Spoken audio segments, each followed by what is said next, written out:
समुद्र पानी कहीं लुणिया आपण मैंने जदि जानते समुद्र पानी कहीं लुणिया तो आपण मानक भी आउ थे कहवाई चाहूँगी समुद्र पानी कहीं लुणिया। तो जदि आपण मैंने समुद्र पानी कहीं लुणिया विषय जानते ये भिडियोटी को स्पीक करेंगे।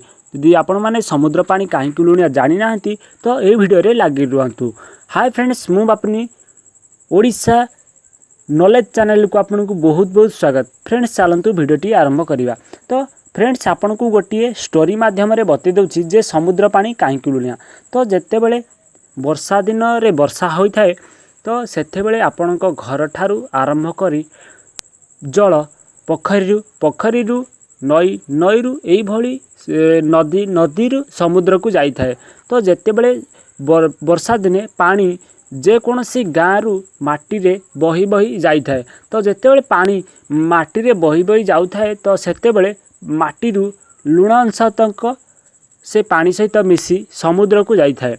तो समयानुक्रमे जिते बड़े ग्रीष्म ऋतु आसी थाए तो सही पानी बाष्पीभवन होई आकाश को चली जाई थाए।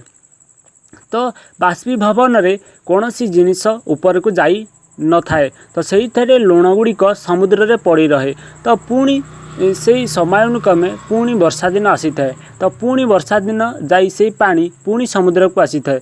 तो समुद्र रे पुणी पानी वर्षा आकार रे पुणी यही भली जो समयानुक्रमे माटी धोई धोई होई लवण अंश आसी समुद्र रे पड़ी थाए। तो सेहिति समयानुक्रमे लुणर अंश समुद्र रे बढ़िबार लगी थाए। तो सेहिति समुद्रर पानी लुणिया होई थाए। तो आशा करे आपन को भिडियोटी भल लागिथिबो। भिडियोटी को लाइक करिवे आ जदि अधिक भल लागिला तो भिडियोटी को शेयर मध्य करिवे। नमस्कार फ्रेंड्स, आगो को यही भली नुआ नुआ भिडियो देखिया आम चैनल को सब्सक्राइब करंतु। Thank you.